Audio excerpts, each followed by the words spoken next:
Hello and welcome to Clearview News Desk. We are reaching you live from Nigeria's capital city, Abuja. I am Gloria Atta. Welcome. Nollywood veteran Kenneth Okonkwo has taken a swipe at President Bola Tinubu over what he calls incessant foreign trips. Speaking on a national television program this Friday, Okonkwo accused the president of spending more time abroad than at home while the country battles mounting crisis. He pointed to insecurity in Zamfara and Katsina, the looming ASU strike, threats of industrial action by doctors, nurses and oil workers, and worsening malnutrition among children. Okonkwo said these are signs of a nation in distress, yet the president is on vacation in France. According to him, most serious presidents facing challenges of this magnitude would never be vacationing abroad. He described the ruling All Progressives Congress as a curse, lamenting that Nigeria's education, health care and infrastructure are collapsing while leadership looks away. Meanwhile, the Nigerian Safety Investigation Bureau has indicted an Air Peace pilot and a co-pilot for taking hard drugs and alcohol. This was contained in a preliminary report signed by the Director of Public Affairs and Family Assistance at Nigerian Safety Investigation Bureau, Bimbo Olawumi Oladeji, this Friday. According to the report, the domestic flight, which took off from Lagos, experienced an unstabilized final approach before landing long on runway 21.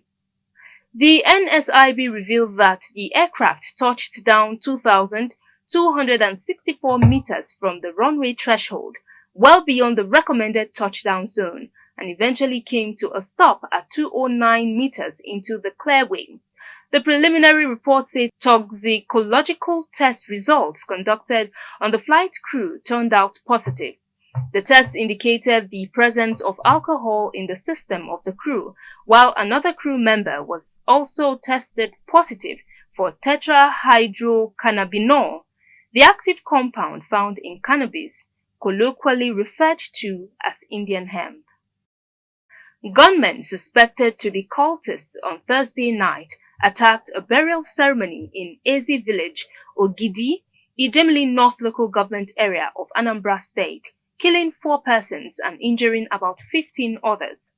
Eyewitnesses said the assailants, believed to be from a rival cult group, stormed the venue on motorcycles and opened fire on mourners, sending others scampering for safety, while family members were performing the burial rites before fleeing the scene.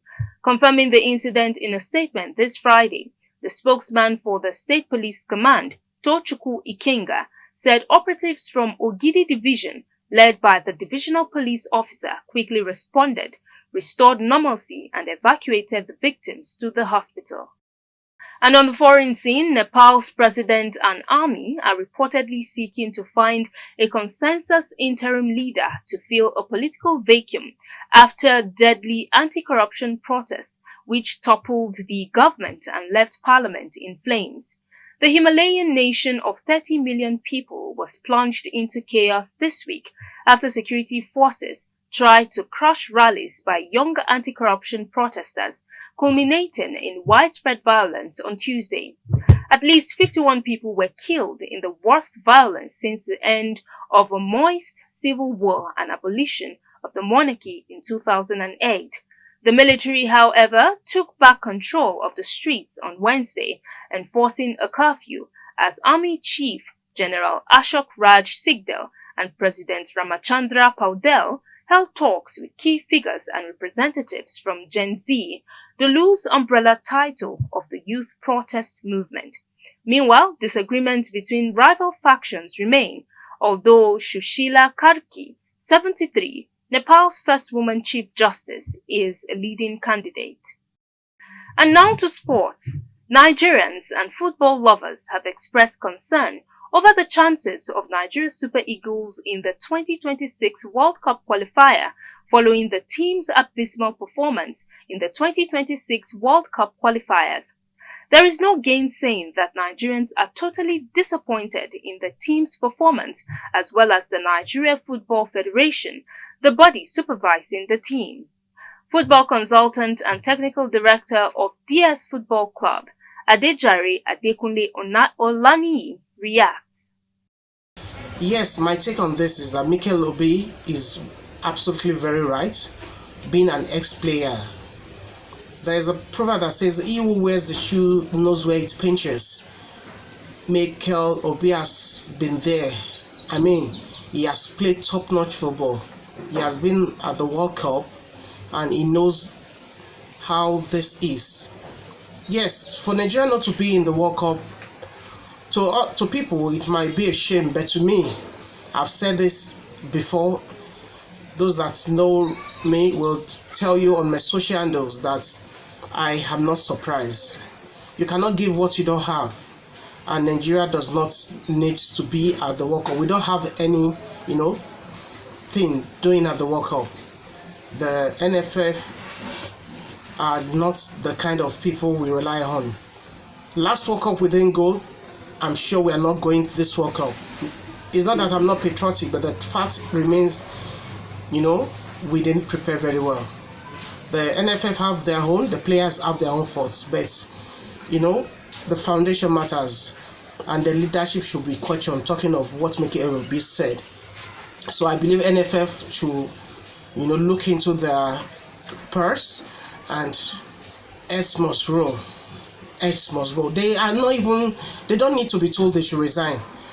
They should have been tending their resignation now. And this has been what people have been saying the past 20 years. Nothing has changed, and I'm not sure things will change. Average Nigerians does not have integrity. Not only in the NFF, even the common Nigerian, we don't have integrity. We don't have shame. So what Mikel Obi said about NFF is true. They should all resign, and that is what we expect. Personally, I expect such move, but like I said, hell will not roll. Maybe until the government takes responsibility and shuts down NFF. Earlier, former Super Eagles captain Mikel Obi, who gave a sweeping condemnation of the NFF structure and its entire Super Eagles team. As it stands, Nigeria requires a miracle to reach the next World Cup after drawing South Africa in a Group C qualification race for the competition. Mikel believes the country's struggles in the World Cup qualifier are due to the NFF's inability to put its house in order. In 2008, the Nigeria Football Association (NFA) was rebranded as the Nigeria Football Federation (NFF) to align with international standards, continuing its role as the sole governing body for the nation's football, overseeing leagues, competitions, and the national teams. And that's the news. You can follow up on latest events and happenings around you via our social media platforms on Facebook, Instagram, and YouTube at Clearview News Desk, or via our handle on X, formerly known as Twitter, at Clearview Online. Many thanks for watching. I am Gloria Atta. Have a wonderful weekend.